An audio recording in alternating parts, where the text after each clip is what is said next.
Dear student, welcome back to my channel. मैं doctor Aradhana Tripathi. आज मैं आप लोगों के लिए BA first year second semester का होम साइंस का पेपर है, introduction to clothing and textile and family resource management के 50 क्वेश्चन लेके आई हूँ, जो कि आने वाले एग्ज़ाम के लिए आप लोगों के लिए वेरी हेल्पफुल रहेंगे। आप लोग के एग्ज़ाम में 100 क्वेश्चन आएंगे, जिसमें से आपको 75 क्वेश्चन सॉल्व करने होंगे। 1.5 घंटे का पेपर होगा और अभी आने ही वाला है एग्ज़ाम है, तो ये क्वेश्चन आप लोग ज़रूर देखिएगा। तो शुरू करते हैं आज का वीडियो, और अच्छा लगे तो प्लीज़ लाइक शेयर सब्सक्राइब कीजिए। कल जो मैंने क्वेश्चन कराए थे उसमें एक क्वेश्चन है, पहले हम लोग उसको थोड़ा सा करेक्शन कर लीजिए बच्चों। एक क्वेश्चन था, विश्व में लिनन का उत्पादन होता है, कहाँ होता है? रूस में, स्विट्जरलैंड, आयरलैंड, भारत में। मैंने आयरलैंड बताया था, लेकिन आयरलैंड का जो लिनन होता है वो सबसे अच्छी क्वालिटी का होता है, ठीक है। लेकिन विश्व में लिनन का सर्वाधिक उत्पादन कहाँ होता है? रूस में होता है। इसको करेक्ट कर लीजिए, राइट आंसर हो जाएगा रूस। अब फर्स्ट क्वेश्चन देखिए, वस्त्र का प्रकार किस पर निर्भर करता है? ये देखिए, रेशे के प्रकार पर, सूत के प्रकार पर, निर्माण विधि के प्रकार पर, उपरोक्त सभी पर। राइट आंसर क्या होगा? उपरोक्त सभी पर। अगला क्वेश्चन देखते हैं, सबसे पहले धागा किस यंत्र द्वारा बनाया गया? चरखा, तकली, दोनों, ए और बी। राइट आंसर क्या होगा? चरखा और तकली द्वारा सबसे पहले धागा बनाया जाता था। धागा बनाने की प्रक्रिया कहलाती है, धागा बनाने की प्रक्रिया कहलाती है क्या? बुनाई, कताई प्रक्रिया, ड्राइंग आउट। इनमें से कोई नहीं। राइट आंसर क्या होगा? कताई प्रक्रिया।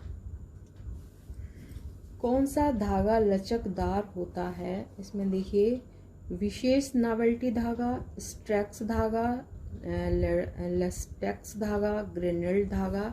राइट आंसर क्या है? स्ट्रैक्स धागा सबसे ज़्यादा लचकदार होता है। धागों को आपस में गूंथ कर वस्त्र बनाने को क्या कहते हैं? देखिए, quilting, braiding, knitting. Right answer क्या है? ब्रेडिंग। अगला क्वेश्चन देखिए, ट्राइकोट का शाब्दिक अर्थ है। ट्राइकोट का शाब्दिक अर्थ क्या है? गूंथना, बॉन्डिंग, बुनाई करना। राइट आंसर क्या है? बुनाई करना। ट्राइकोट का शाब्दिक अर्थ होता है बुनाई करना या निट करना। ट्राइकोट क्या है? ट्राइकोट एक फ्रेंच शब्द है जो कि ट्राइकोटर से निकलता है। राइट आंसर क्या है इसका? बुनाई करना। अगला क्वेश्चन देखिए, हार्नेस किसे कहते हैं? ताने का बेलन, कपड़े का बेलन, पर्दे में लगा फ्रेम। इनमें से कोई नहीं। राइट आंसर क्या है? पर्दे पर लगा फ्रेम को हम क्या कहते हैं? हार्नेस कहते हैं।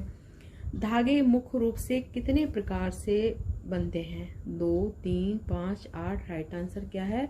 2 प्रकार से बनते हैं। कौन कौन से होते हैं? साधारण धागा और मिश्रित धागा। वस्त्र को बांधकर रंगने की कला कहलाती है, क्या कहलाती है? बाटिक कला, बंदेज रंगाई, पेंटिंग। राइट आंसर क्या है?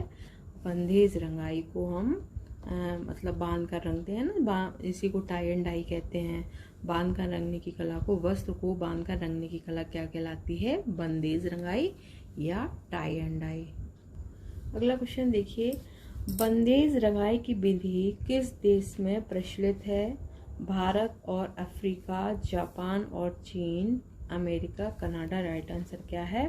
भारत और अफ्रीका में बंदेज रंगाई प्रचलित है। प्रारंभिक युग में रंजक कितने प्रकार के थे? 2, 3, 5, 7। राइट आंसर क्या है? 2 प्रकार के थे। कौन कौन से थे? प्राकृतिक और कृत्रिम। सोने वाले कमरे में कैसे पर्दे का प्रयोग करना चाहिए? हल्के व ठंडे रंग के पर्दे, गहरे व गर्म रंग के पर्दे, दोनों, ए और बी। इनमें से कोई नहीं। राइट आंसर है हल्के व ठंडे रंग के पर्दे का प्रयोग करना चाहिए। बच्चों के वस्त्रों का रंग कैसा होना चाहिए? इसमें देखिए, चमकदार, हल्का रंग, सफेद रंग। इनमें से कौन सा? राइट आंसर होगा चमकदार होना चाहिए। मोटी महिलाओं हेतु कैसे वस्त्र होने चाहिए? हल्के रंग के, छोटी डिजाइन और बिना बॉर्डर वाले रंग बिना बॉर्डर वाले वस्त्र होने चाहिए। किसके लिए? मोटी महिलाओं के लिए। सर्दियों के मौसम में कैसे रंग के वस्त्र पहनने चाहिए? देखिए, गहरे तथा चटक रंग, हल्के व सफेद रंग, भद्दे रंग। राइट आंसर क्या है? सर्दियों के मौसम में गहरे व चटकदार रंग प्रयोग करने चाहिए। हमें सोते समय कैसे वस्त्र पहनने चाहिए? चुस्त, ढीले कपड़े। ए और बी दोनों। राइट आंसर क्या है? ढीले कपड़े पहनने चाहिए सोते समय। गृह उपयोगी वस्त्रों का चुनाव कैसे करना चाहिए? बजट के अनुकूल, टिकाऊ, आकर्षक डिजाइन। उपरोक्त सभी। राइट आंसर क्या है? उपरोक्त सभी। बुने हुए ऊनी कपड़ों को कैसे सुखाया जाता है? कैसे सुखाना चाहिए ऊनी कपड़ों को? धूप में लटकाकर? नहीं। छाया में लटकाकर? लटकाकर तो सुखाना ही नहीं चाहिए ना ऊनी कपड़ों को। राइट आंसर क्या है? समतल एवं हवादार स्थान पर ऊनी कपड़ों को सुखाना चाहिए। रेशम का जनक किस देश को कहा जाता है? देखिए, चीन, Japan, Bharat, America. Right answer क्या है? चीन को। तेज धूप में सुखाना चाहिए क्या? कौन से कपड़े सुखाना चाहिए? ऊनी वस्त्रों को, सफेद सूती वस्त्रों को, रंगीन वस्त्रों को, रेशमी वस्त्रों को। राइट आंसर क्या है? सफेद सूती वस्त्रों को तेज धूप में सुखाना चाहिए। इससे क्या होता है? उसमें चमक आ जाती है कपड़े में और अच्छा दिखता है, साफ दिखता है कपड़ा। पेपर पैटर्न के मुख्य भाग हैं। कौन कौन से होते हैं? वस्त्र का अगला व पिछला भाग, कॉलर व कफ, आस्तीन व जेब। उपरोक्त सभी। राइट आंसर है उपरोक्त सभी। इसके अलावा भी कॉलर पट्टी, तीरा और बटन पट्टी भी पेपर पैटर्न का भाग होते हैं। महंगे व बहुमूल्य वस्त्रों की धुलाई की जानी चाहिए। कैसे की जानी चाहिए? गीली विधि द्वारा, शुष्क विधि द्वारा, रगड़ एवं घर्षण द्वारा। उपरोक्त सभी। राइट आंसर क्या होगा? शुष्क विधि द्वारा महंगे व बहुमूल्य वस्त्रों की धुलाई की जानी चाहिए। कत्था निकाला जाता है पेड़ की पत्तियों से, पेड़ की छाल से, मछलियों से, चींटियों से। राइट आंसर क्या है? पेड़ की छाल से कत्था निकाला जाता है। रंग किन विधियों से तैयार किए जाते हैं? प्राकृतिक विधि, संश्लेषित विधि। उपरोक्त ए और बी दोनों। राइट आंसर क्या है? उपरोक्त ए और बी दोनों। बाटिक कला का जन्म किस देश से हुआ? स्पेन, रूस, जापान, भारत। राइट आंसर क्या है? जापान से। 25 क्वेश्चन स्टूडेंट टेक्सटाइल के हो गए हैं। अब मैं आपको फैमिली रिसोर्स मैनेजमेंट के 25 क्वेश्चन कराऊंगी। टोटल हम लोग 50 क्वेश्चन एक मॉडल पेपर में करेंगे। तो देखते हैं, एक अच्छे संरचनात्मक नमूने की विशेषता है क्या है? उद्देश्यपूर्ण हो, उचित अनुपात में हो, सुंदर हो। उपरोक्त सभी। राइट आंसर क्या है? उपरोक्त सभी। निम्नलिखित में से कौन सा पुष्प विन्यास का प्रकार नहीं है? इकेवाना व विदेशी शैली, परंपरागत शैली, आधुनिक शैली। राइट आंसर क्या है? आधुनिक शैली पुष्प विन्यास का प्रकार नहीं है। कौन सा रंग शुद्धता और शांति का प्रतीक है? लाल, हरा, सफेद, पीला। राइट आंसर क्या है? सफेद रंग शुद्धता और शांति का प्रतीक माना जाता है। अप्रत्याशित आपात स्थिति से निपटने के लिए समय योजना होनी चाहिए। कैसी होनी चाहिए? साधारण, परिवर्तनशील, अपरिवर्तनशील। इनमें से कोई न कौन सी होनी चाहिए? परिवर्तनशील होनी चाहिए। गरम रंग है। गरम रंग कौन सा होता है? नीला, हरा। नहीं। पीला और नारंगी क्या है? ये गर्म रंग होते हैं, जिसमें कि लाल और पीले रंग से जो प्राथमिक रंगों से मिलकर बने होते हैं वो गर्म रंग होते हैं। जैसे पीला है प्राथमिक रंग है, पीला और लाल मिला के नारंगी बनता है, तो ये भी प्राकृतिक रंग है, मतलब गर्म रंग कहलाते हैं। पीला और नारंगी रंग गर्म रंग है। धन की बचत और विनियोग के लिए कौन सी संस्था सुरक्षित है? देखिए, बैंक, पोस्ट ऑफिस, जीवन बीमा। उपरोक्त सभी। राइट आंसर क्या है? उपरोक्त सभी। कौन सी पारिवारिक जीवन चक्र की अवस्था नहीं है? देखिए, प्रारंभिक अवस्था, नियोजन अवस्था, विस्तार की अवस्था, संकुचन अवस्था। राइट आंसर क्या है? नियोजन की अवस्था पारिवारिक जीवन चक्र की अवस्था नहीं है। कक्षों के मध्य आपसी संबंध जाना जाता है क्या है? बृहदता, कक्षों का सामूहिकरण, संवहन, अभिव्यंजकता। राइट आंसर क्या है? कक्षों का सामूहिकरण। कक्ष के मध्य में आपसी संबंध को जाना जाता है कक्षों का सामूहिकरण। किसी केंद्र बिंदु के दोनों ओर असमान वस्तुओं को स्थापित करना क्या कहलाता है? अनौपचारिक संतुलन।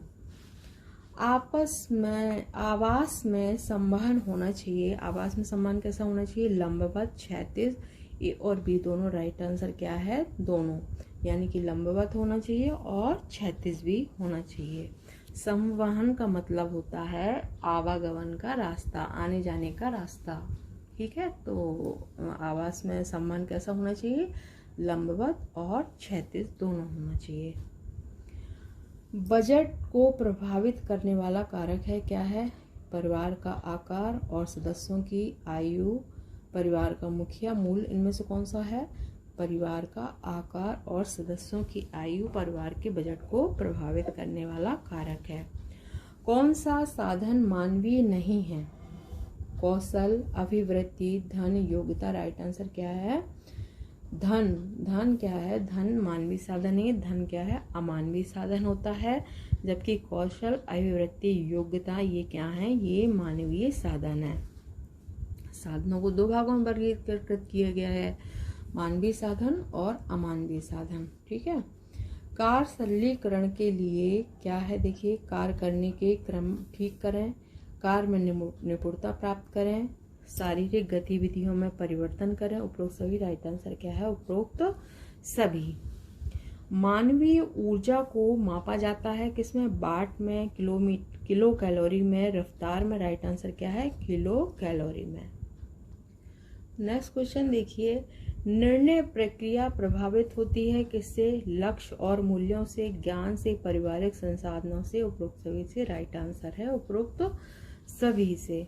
गृह और मकान में महत्वपूर्ण अंतर है क्या है? भावनात्मक, शारीरिक, पर्यावरणीय। राइट आंसर क्या है? भावनात्मक अंतर होता है। पारिवारिक आय के प्रकार हैं क्या है? देखिए, मौद्रिक आय, वास्तविक आय, मानसिक आय। उपरोक्त सभी। राइट आंसर है उपरोक्त सभी। कला का मौलिक सिद्धांत है क्या है? संतुलन, अनुपात, स्थान। ए और बी दोनों। राइट आंसर क्या है? ए और बी कला का मौलिक सिद्धांत होता है। स्थान जबकि कला का तत्व है। लाल रंग है। लाल रंग क्या है? प्राथमिक रंग है लाल रंग। ठीक है। राष्ट्रीय बचत पत्र लिए जा सकते हैं किससे? बैंक से, पोस्ट ऑफिस से, निजी कंपनियों से। इनमें से कोई नहीं। राइट आंसर क्या है? पोस्ट ऑफिस से राष्ट्रीय बचत पत्र लिए जा सकते हैं। कौन सा कथन असत्य है? प्रबंध एक प्रक्रिया है। प्रबंध प्रक्रिया एक सामूहिक प्रयास है। लक्ष्यों की प्राप्ति प्रबंध प्रक्रिया पर निर्भर करती है। जीवन की प्रत्येक अवस्था में प्रबंध प्रक्रिया आवश्यक नहीं है। राइट आंसर क्या है? ये कथन असत्य है। Right answer D. व्यवस्थापन प्रक्रिया का तीसरा चरण क्या है? नियोजन, मूल्यांकन, जांच करना, नियंत्रण। राइट आंसर क्या है? मूल्यांकन। आयोजन, फिर नियंत्रण, फिर मूल्यांकन। राइट आंसर क्या है? बी। सही कथन है। सही कथन क्या है? मौद्रिक आय वस्तु और सेवाओं के रूप में प्राप्त होती है। ठीक है। मौद्रिक आय मुद्रा के रूप में प्राप्त होती है। मौद्रिक आय मानसिक संतोष है। मौद्रिक आय पैतृक संपत्ति। राइट आंसर क्या है? मौद्रिक आय मुद्रा के रूप में प्राप्त होती है। किसी भी रंग में काला रंग मिलाने से बनता है क्या? बनता है टिंट, शेड। ए और बी दोनों। राइट आंसर क्या है? काला रंग मिलाने से क्या बनता है? शेड बनता है। कौन सा आवास आयोजन का सिद्धांत नहीं है? एकांतता, सामूहिकरण, परिवर्तनशीलता, सुंदरता। राइट आंसर क्या है? सुंदरता। ये आवास आयोजन का सिद्धांत नहीं है। लास्ट क्वेश्चन देखिए बच्चों, कौन सा सौंदर्यात्मक मूल्य नहीं है? ईश्वर में रुचि, कविता लिखना, चित्रकला, शिल्पकला। राइट आंसर क्या है? ईश्वर में रुचि सौंदर्यात्मक मूल्य नहीं है। ओके स्टूडेंट, मैंने 50 क्वेश्चन कंप्लीट करा दिए। आप लोग अच्छे से याद कर लीजिए। इसमें से आपके एग्जाम में जरूर क्वेश्चन मिलेंगे, जो कि अभी आने वाला एग्जाम है मिलते हैं नेक्स्ट वीडियो में। प्लीज़ लाइक शेयर सब्सक्राइब कीजिए। Thank you for watching.